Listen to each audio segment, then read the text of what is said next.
Assalamualaikum dear students, I hope you're fine and in the best conditions of your health. Due to the current situation of the spread of this corona pandemic, so we have to continue our lectures in the form of online classes. So in connection with online classes, our today's lecture will be about introduction to bonding. Right, so in this context, the key concepts we will study will be about bonds. So we'll see what do we mean by a chemical bond, and then we'll see about Ionic bond and covalent bond. So let's start with the bond. Right, so chemical bond is just a force of attraction between the two nuclei and between the nuclei and the valence electrons of neighboring atoms. The bond is just a force of attraction, it's nothing else, just a force that's holding the two atoms together. And this is the attraction between a nucleus and the valence electrons. Alright, so one nucleus of an atom attracts the valence electrons of the other atom, and the valence electrons of the other atom attracts the nucleus of the neighboring atom, right? So just remember that only the valence electrons are involved in bond formation, right? So valence electrons are the electrons that are present in the outermost shell of the electrons. So these are the outermost shell of atoms. Right, so electrons in the outermost shell of an atom, these are known as valence electrons, and always remember that it is the only valence electrons that are responsible for formation of a chemical bond. Right, so why a chemical bond is formed? That's important to answer, because chemical bond is formed because that results in overall decrease in potential energy of a system. Right, so what happens that when the potential energy of a system decreases, that the system become more stable, right? So atoms, if they stay alone, if they stay separated, they have very high potential energy, and because of this high energy they are unstable. So what happens that when they form a bond, their potential energy decreases. So decrease in potential energy is responsible for increase in stability. Right? So in short, we say that a bond is formed in order to increase the stability of the system. Right? So another justification is that atoms form bond in order to achieve the noble gas configuration. So it's a noble gas configuration. So noble gas are the members of group 8 of the periodic table. Right? So these gases were previously known as the inert gases. Why they were called inert gases? Because under normal conditions they don't react. Right? Scientists explore why these gases are not reacting. What is so special about them? So scientists found out that all of the noble gases or the inert gases, they had their valence shell complete. So there comes the generalization that atoms react in order to complete their outermost shell, right? So the atoms have the tendency to complete their outermost shell, because if they complete their outermost shell just like the noble gases, then they will become stable. And why they will become stable? Because by completing the outermost shell, their potential energy will decrease, right? So in general, you know that why bond is formed. So bond is formed because the bond formation results in decrease in potential energy and increase in stability. Right? So atom will form bond in any way. Either they share electrons, or they give electron, or they take electron, and the purpose is just to complete their outermost shell. Because once the outermost shell is completed, then the potential energy will decrease, and decreased potential energy will result in increased stability. Right, so sometimes always remember that atoms are not like ions. So ions are charged species, atoms are not charged species, atoms are electronically neutral. Right, so there is no charge on atoms or all. And always remember that while electrons share electrons or gain electrons or lose electrons, they do so in order to acquire a stable electronic configuration. Right? And what do we mean by stable electronic configuration? That means the configuration of noble gases.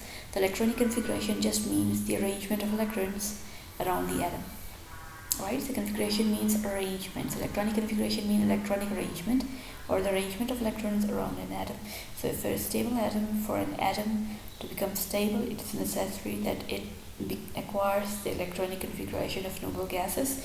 In short, we say that atoms have the tendency to complete the outermost shell. Right, so basically there are three types of bonds which we normally consider, which are the ionic bond, covalent bond, and coordinate covalent bond. So in this lecture, we will consider only about ionic bond and covalent bond. So let's just see about ionic bond. So ionic bond is bond that is formed by total transfer of one or more electrons from one atom to another. Right? So this is type of bonding in which electron is transferred in total. Right? So electron is lost from one atom and is gained by the other atom. Right? So this bond is formed. It's called the ionic bond. So when an atom forms an ionic bond, then as a result, the compound that's formed are called ionic compound. Right? So ionic compounds have characteristics that they form crystals, right? So the ionic compounds form into crystals, and the crystals have repeating units, right? So therefore we never write a formula for ionic compounds, right? We always use the formula unit. So in case of inorganic chemistry, which you have studied in the previous semester, I suppose that you know about the formula unit. So formula unit has the atoms in their simplest ratio, right? So ionic compounds always form the crystals, and the crystals have repeating units, and these repeating units are known as crystal lattice, right? So you can never see a crystal lattice in case of a covalent compound, but it is characteristic of ionic compound that they form ionic compound with crystals, and the crystals are in the form of repeating units, which are known as the crystal lattice, and we always use formula unit, right, instead of molecular formula for ionic compounds. So ionic bonds are extremely stronger. So why these are extremely stronger? Because there is attraction between a positively charged ions. So attraction between a positive charge and a negative charge is very, very stronger. So since the ionic bond or any type of bond is just a force of attraction, so if a force of attraction is stronger, then bond will also be strong, right? So the attraction between positive charge and negative charge is very, very strong. That's why ionic bond is extremely strong. So how ionic bond is formed? So ionic bond is always formed when there is a reaction between a metal and there is a reaction between a non-metal, right? So why we are taking a metal and a non-metal? Reason being that the metals are good losers of electrons. They can lose electron easily, while non-metals from group number 5, 6, 7, they tend to accept the electron very easily, right? So that's the important thing you should know about ionic bond. The ionic bond is not formed between all type of elements. So it is necessary that ionic bond is formed between a metal and a non-metal. So why we are saying that it's formed between metal and non-metal? Because metals are very good losers of electrons. They can lose electron very easily, right? So when a metal loses electrons, it forms a positively charged ion, which is known as a cation. And non-metals, they are very good in accepting the electrons, and specifically our focus is on non-metals of group number 6 and 7. These are the oxygen family and the halogen family, right? So these non-metals, they are very electronegative, so they easily accept the electron and form negatively charged ions. So negatively charged ions are known as anion. So the attraction between this cation and this anion will result in formation of an ionic bond. So just for example, see, this is sodium and that's a chlorine. So sodium is a metal, so it can easily lose electron. So sodium has lost electron, it will form a positive charge here in a chlorine that will accept the electron which was lost by the sodium. So chlorine will form a negatively charged ion. So the attraction between positively charged ion and negatively charged ion will form an ionic compound, which is NaCl, right? So let's briefly discuss about what are the properties of ionic compounds. So ionic compounds are also known as salts, right? So ionic compounds Number one property, they are entirely composed of ions. So ionic compound has two components, a cation and an anion.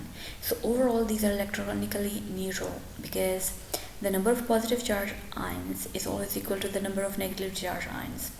So the positive charge and negative charge are equal, so therefore they cancel the effect of each other. So ionic compounds, although they are composed of ions, but they are electronically neutral.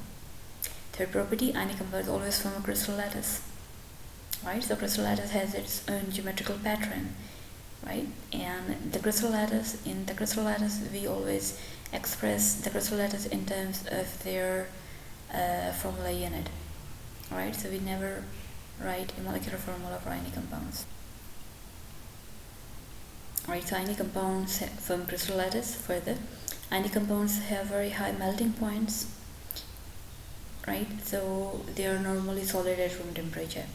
They are brittle and they are hard. So what do we mean by brittle thing?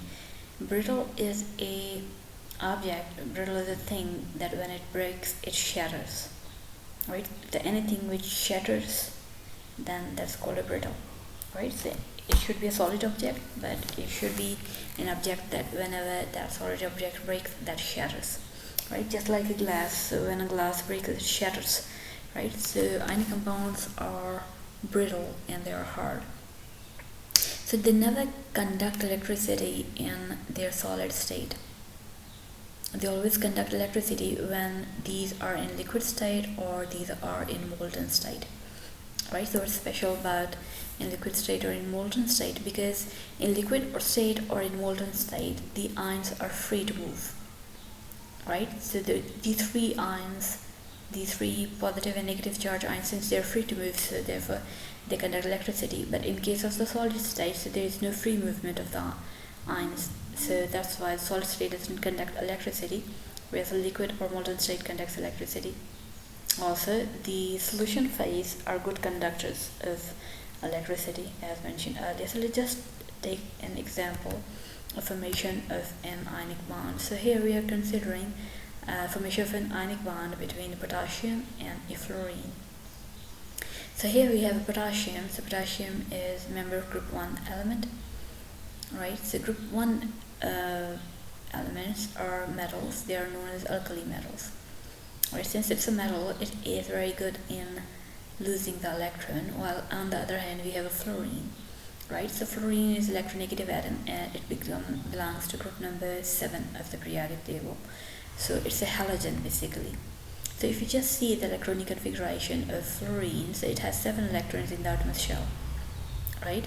It just requires 1 mole. So if it gets 1 electron, then in that case its outermost shell will be completed. Here we have potassium, so it's 1 electron in the outermost shell, and if this potassium loses 1 electron, then its inner to the penultimate shell, its inner to the valence shell will be complete, right? So the valence shell is the outermost shell. So here we have shown the electrons in the valence shell, and the shell inner to this valence shell are known as penultimate shell, right? So this potassium has a complete penultimate shell, but it has just 1 electron in the valence shell. So what the potassium wants to get rid of that electron in the valence shell. So if it loses this electron from the valence shell, its penultimate shell will become the outermost shell, right? And the penultimate shell will be complete. Therefore, the potassium wants to remove that electron. So potassium easily loses that electron, and it will form potassium positive ion, whereas this fluorine that will gain the electron which was lost by this potassium. So fluorine will form a negatively charged ion because it has got the extra electron, right?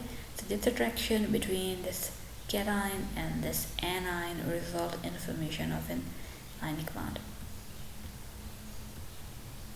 So that was about ionic bond. So let's consider about covalent bond. So covalent bond is between the molecules which are known as true molecules. So these covalent compounds are known as the true molecules. For example, covalent bond exists between the ammonia, NH3. It exists between the chlorine, which is the diatomic molecule, and it exists between water as well, right? So whenever there's a covalent bond, we consider the covalent compounds to be true molecules, right? So see what the covalent bond is. right? So in covalent bond, atoms still want to achieve a noble gas configuration, right? That means they have to complete the outermost shell, because by completing the outermost shell, they will have a decrease in potential energy, and the decrease in potential energy will lead to the stability. But they achieve the noble gas configuration through some other way. So in covalent bonding, neither of the two atoms lose electron or share electron, right? So the two atoms will form a bond, but both of these atoms, they will not lose or gain electrons, except what happens that they share the electron pair, right? So in covalent bonding, what's the difference between ionic bonding? So in ionic bonding, one atom is losing electron, other was getting that electron. But in covalent bonding, so there's no losing or gaining of electrons, it's just the sharing of electron, and the sharing of electrons is mutual, means the both atoms will contribute one electron, and the both atoms will share the electron pair, right? So how we can define a covalent bond? So covalent bond is the force of attraction due to sharing of electrons between the atoms, right? So the group of covalently bonded atoms will have no charge at all. So in ionic bond, there is a positive charge on the atom that lost the electrons, and there is a negative charge on the atom that gained the electron. But in case of covalent bond, there is no overall charge. So that's why the covalent compounds are called a molecule. Alright, so again we'll continue with covalent bond, and let's see that covalent bond is formed between which type of atoms, right? So as mentioned earlier, the covalent bond always involve the mutual sharing of electrons. As the covalent bond is always formed by mutual sharing of electron, both of the atoms have to share electron. So which type of atoms form a covalent bond? So hydrogen atom forms a covalent bond, and in addition to this hydrogen atom, so the atoms in group number 4A, 5A, and 6A, and 7A, they also form covalent bonds between one another, right?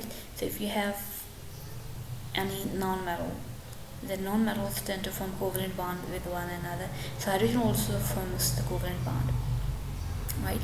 So whenever you have a non-metal from group number 6A or 7A and a metal, we always get an ionic bond. But when you are trying for covalent bond, you have to go for atoms like hydrogen and atoms like group of 4A, 5A, 6A, and 7A. So these atoms together they form covalent bond, right? So covalent bond is of different types. The covalent bond can be single, it can be double, it can be triple, so depending on the number of electrons pairs shared. So if just one electron pair is shared, the covalent bond will be considered as single covalent bond, right? And if two electrons are shared, then two electron pairs are shared, then that will be double covalent bond. And if three electron pairs are shared between two atoms, then in that case that will be a triple covalent bond, right? So it's important for you to remember that which type of atoms form a covalent bond, right? So let's say that why these atoms are forming a covalent bond, why not ionic bond? So let's consider this atom from group number 4A. So the elements from group 4A, they have outermost shell with 4 electrons. So it's not possible for this 4A to lose 4 electrons, right? Because it becomes difficult for an atom to lose 4 electrons, because by losing 4 electrons it get progressively positive charge, right? So with increasing positive charge, say the nucleus will not allow the electrons to be lost easily. So when you have a positive charge, the attraction between this positive charge and the outermost electrons will increase, right? So because of this increased attraction, so this nucleus will not allow the removal of all 4 electrons. So 4A cannot lose 4 electrons. Similarly, 4A cannot gain 4 electrons as well, right? Because in that case it will get a 4 negative charge, and having a 4 negative charge, that's a very huge thing, because there will be repulsion between the new electrons and the original electrons of the atom, right? So the 4A will not form an ionic bond, because it can neither lose electron, it can neither gain electron. What it does the sharing, right? So it can share 4 electrons either with atoms like itself or the atoms of hydrogen, or it can form a covalent bond by sharing electrons with 5a, 6a or 7a atoms. Similarly, we have group number 5a. So 5a atoms, if you consider they have 5 electrons in the outermost shell, right? So they are missing 3 electrons. So if you say that they have to lose 5 electrons, that will be very, very difficult. So they can gain 3 electrons, but depends what is the thing they are reacting with. So if you are treating this 5a with a metal, they will form ionic bond. But if you are treating this 5a with some hydrogen, or with member of group 4a, or member of group 6a, or member of group 7a, then among these elements, this 5a cannot lose electron, cannot gain electrons, because 6a will never give electron to 5a. Right, so 6a also wants electrons. 5a cannot lose electron. 7a similarly, it cannot lose electron, it can only get electron. So all of these are not wanting to lose electrons. So what they do is that when these are together, so when you have a member 4a and 5a, they form a covalent bond. Similarly, when you have 4a and 6a, they will form covalent bond. When you have 4 or hydrogen, they'll form covalent bond itself. Similarly, so when these atoms are together, when you have atom of hydrogen, when you have atom of 4a, 5a, 6a or 7a, then when they are together, when they react together, they always form covalent bond. They never form ionic bond. So if you want to make an ionic bond, you need to have a metal with here, right? So let's consider the example of a single covalent bond. So we have 2 chlorine atom here. So this is the chlorine atom. So if you just see that it has 7 electrons, right? Just in circle. So these are the 6 electrons, and this electrons is the 7th one. So chlorine has 7 electrons. Similarly, this chlorine also has 7 electrons. So what they do is that they share the electrons. So you can see these 2 electrons. So one electron is from this chlorine and other is from this chlorine. So both of these electrons are now shared. So this is called the bonding pair. Alright, so in ionic bond there is no bonding pair.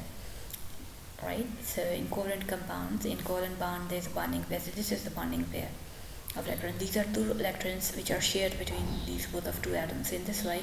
So this atom has 8 electrons. It has completed the outermost shell. Similarly, this chlorine also has achieved the outermost shell, which is complete. So that's become stable, and it has also become stable.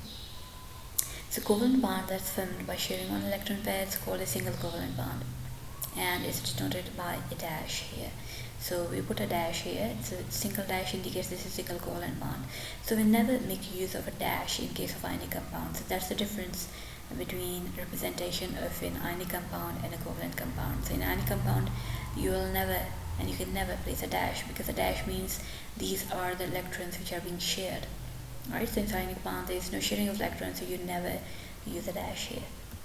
Alright, so let's consider formation of a double covalent bond. So for that example, we are considering the use of 2 oxygen atoms. So this is oxygen. So oxygen is from group number 6 of the periodic table. So it has 6 electrons in the atom. I'll show you. Say 1 electron here, 1 electron here, and these are the 2 unpaired electrons, and these are the 2 lone pair of electrons. So they don't participate in bonding normally. So this oxygen and this oxygen, so they will share this electron. So and this oxygen, they will also share another electron pair. So they are sharing 2 of the electron pairs. Right? The covalent bond is formed by sharing of 2 electron pairs. This is called a double bond. Right? So 2 bonding electrons where we have. So one is being shared with that, and this is also a electron pair that's sharing. Say a bond which is formed by sharing of 2 electron pairs, that's called a double covalent bond, and double covalent bond is indicated by double dash here. So in case of covalent compound, what is very important is that you should know that when you have a single bond and when you have a double bond, then the bond strength increases as the number of bonds between the 2 atoms increase. So if you have a single bond between 2 atoms, the bond strength will be weaker. But when you have a double bond between these 2 atoms, then the bond strength will be higher. Right? So this is a double bond. So this double bond is stronger than a single bond. Right? Similarly, if you can have 3 bonds between 2 atoms, then the triple bond will be more stronger than a double bond, and in terms a double bond will be more stronger than the single bond. right? So let's just compare the ionic bond and a covalent bond, right? So just for a summary, let's consider that ionic bonds are formed by transfer of electrons from a metal to a non-metal, while covalent compounds involve sharing of electrons between two nonmetals, right? Ionic compounds always form crystal lattice, while covalent compounds always form two molecules. Ionic compounds are always solid, while covalent compound can be solid, they can be liquid, or they can be gases. Ionic compounds have high melting point, while the covalent compound have comparatively lower melting points. Ionic compounds are water soluble, while covalent compounds are not usually water soluble. So lower molecular weight covalent compounds may be water soluble, but they are not usually water soluble. So ionic compounds are good conductor of electricity in the form of solution or in the form of liquid, while covalent compounds are not conductors of electricity. So this is so far the comparison between ionic bond and a covalent bond. Let's consider another concept which is very important in terms of covalent bond. That's bond polarity in covalent bond. So far we have discussed that the two atoms, they share electrons, and we have assumed so far that atoms share electrons almost equally, right? So when the two atoms are sharing electrons equally, the electronic density is present symmetrically between the two atoms, right? What do we mean by symmetrical electronic density? It means this atom has the same amount of electronic density as this atom, right? So such a bond in which the electrons are shared equally, such covalent bond is known as non-polar covalent bond. It's a non-polar covalent bond, so electrons are shared equally and the electronic density is symmetrical between the two atoms. And normally a covalent bond is formed, non-polar covalent bond is formed between two identical atoms. So if the two atoms are same exactly, then in that case the polar bond the covalent bond will be known as the non-polar covalent bond. So suppose we are again saying this is a polar covalent bond, right? So in case of non-polar covalent bond, we saw that electronic density is shared equally, right? But in case there is a polarity in covalent bond, then electrons are shared unequally. Still they are sharing, but the difference is that the electrons are shared unequally. So the electronic density is asymmetrical. Asymmetrical means it's not symmetrical, right? So one of the atoms has greater electronic density, so greater that loop is, it means electronic density is greater here, while in case of this loop is smaller, so it means electronic density is reduced here, right? So the atom that has greater electronic density, since electrons have a negative charge, so we say that this atom has greater electronic density, so we indicate that atom with partial negative sign. The partial negative sign indicates that there is higher electronic density, but partial means half. Since that's not a true negative charge, so we make use of this symbol, that's the partial sign. Right? Partial sign indicates that bond is covalent, electrons are shared, but this atom is keeping the electrons towards itself more. Right? So an atom that keeps electronic density more towards itself, such an atom is said to be partial negative. And the atom that keeps the electronic density lesser toward itself, so this atom is unable to retain the electronic density. So atom which cannot keep the electronic density more toward itself, you can see that here the loop is very, very weaker, right? So this atom is said to be partial positive, so we say this atom is electronically rich because it has greater electronic density, and this atom is electronically deficient because it has reduced electronic density. But always remember, this is still a sharing. So since that's a mutual sharing, so that's a covalent bond, and a covalent bond in which there are poles, in which there is partial positive charge and partial negative charge, such a covalent compound is known as polar covalent compound, right? Now, just for summary here. So here we have non-polar compound. So here there's a non-polar covalent compound. In non-polar covalent compound, we saw that the atoms should be same, right? So if the atoms are same, the electronic density is shared equally. So the electronic density is symmetrical, and there is no pole. There is no partial positive charge or partial negative charge, right? Such covalent compound is known as non-polar covalent compound, while in case of covalent compound it's such that an atom has greater electronic density towards itself, so it has pulled the electronic density towards itself, while this atom that has not pulled the electronic density towards itself to a greater extent.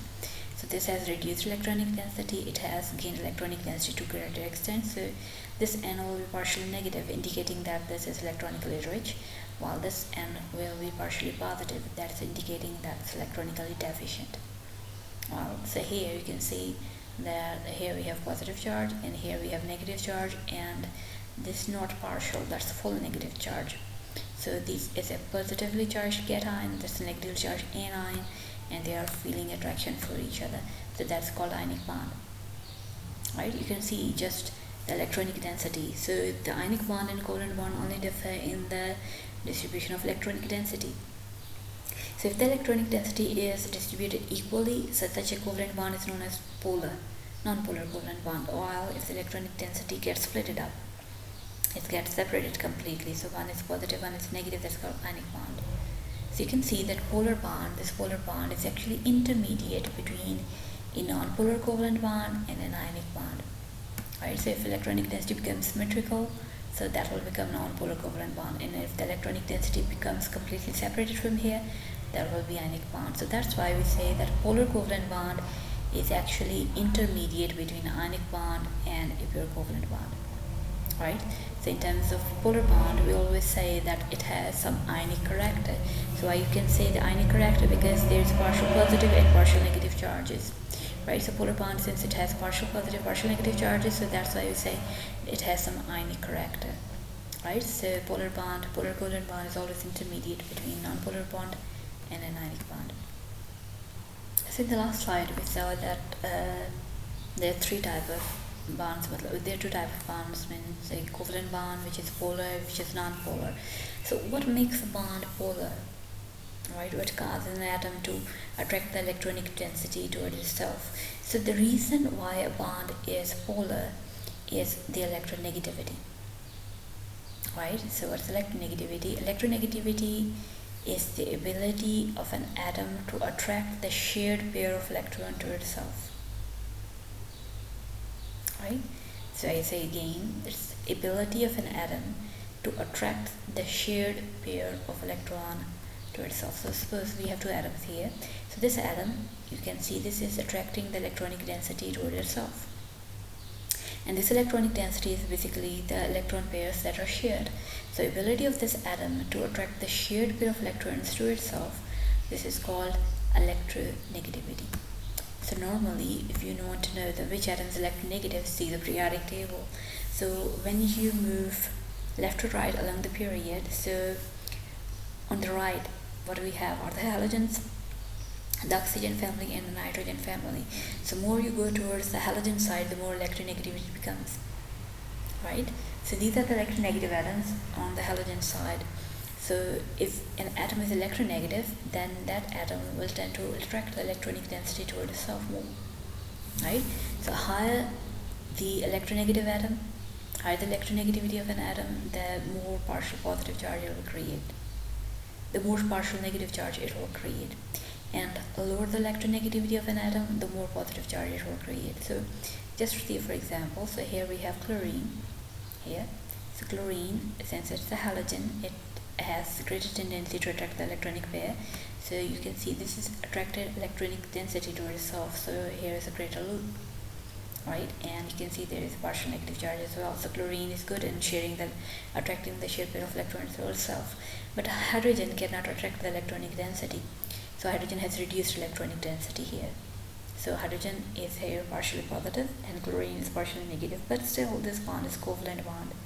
So why this bond is covalent? Because still the electronic density is shared between these two atoms.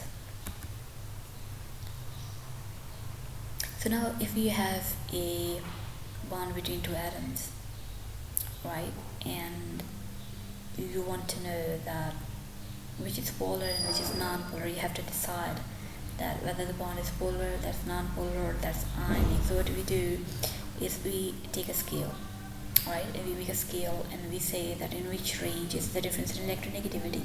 So if the electronegativity between the two bonded atoms is 0, or it is between 0 and 0.3, right? In that case, the bond is said to be nonpolar, right? Let's say again that if you have to decide if a bond is polar or nonpolar, just see the electronegativity. So if the electronegativity difference between the two bonded atoms is between 0 and 0.3, then in that case the bond will be nonpolar covalent bond. While if the electronegativity difference is between 0.3 and 1.7, right, it's anywhere between these two, 0.3 and 1.7, then a bond is said to be polar covalent bond. Still that will be covalent, but that will be polar covalent. And if the electronegativity is 1.7 or higher, right, in that case that will be ionic bond.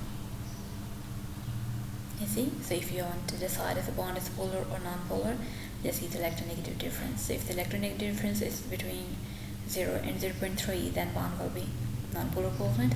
If the electronegative difference is between 0.3 and 1.7, then bond will be polar covalent. And if the electronegativity difference is 1.7 or higher, then in that case the bond will be ionic. Now most bonds are considered to be a blend of ionic and covalent characteristics. We say there is some ionic character in covalent bond and there is some covalent character in ionic bond. So what's the difference? Just see here on this side. So here we are mentioning the percentage ionic character, right? So on this scale we are taking the electronegative difference, and on this side we are taking the percentage ionic character. So if the electronegative difference between the two bonded atoms is 0, then the percentage ionic character is also 0. So there is no ionic character when the bond is 100% covalent, right? So since there is 0% ionic character, it means that's 100% covalent bond. While if the electronegative difference is 0.3, then in that case there is 5% ionic character in this covalent bond, right? You can see, just compare. If the electronegative difference is 0, then there is 0% ionic character. It means the covalent character is 100%. This is 100% covalent compound. While if the electronegative difference is 0.3, then in that case it has 5% ionic character. So you can see how much will be the covalent character. That will be 95%. So when the electronegative difference is 1.7, then in that case the ionic character is 50%. So this bond is 50% covalent and 50% ionic. But when the electronegative difference is 3.3 or higher, then this bond is 100% ionic. It means it is 0% covalent, right? So just by seeing this electronegative difference scale, you can tell about what is the percentage ionic character in any of the two bonded atoms. So just suppose that we have electronegative difference between 1.7, and I say what's the percentage ionic character in this bond. Just say, so if the electronegative difference is 1.7, you may say, so that's 50% ionic character, and the other 50% will be covalent character, right? So that's all for today's lecture, and here's a quiz for you. So you have to solve that quiz. So you are given with 3 type of bonds. So this is a bond between boron and carbon. So you have boron-carbon bond between carbon and nitrogen, and boron and silicon. So I've given the electronegativities for these two atoms, all of these atoms. So you have to tell which of these will be least polar, right? So you have you have to answer that question as well. So secondly, you have to differentiate between the electronegativity. So I have explained the electronegativity in this section, and you have to differentiate between the electronegativity and the electron affinity. So what's the difference between two? And finally, you have to answer why the elements of group 1A cannot form covalent bond with the elements of group 7A. So you have to give a logical answer for that. Just understand the question and give an illogical answer, that why don't you think that elements of group 1A cannot form covalent bond with the elements of group 7A. Alright, so that's all for today. Thank you.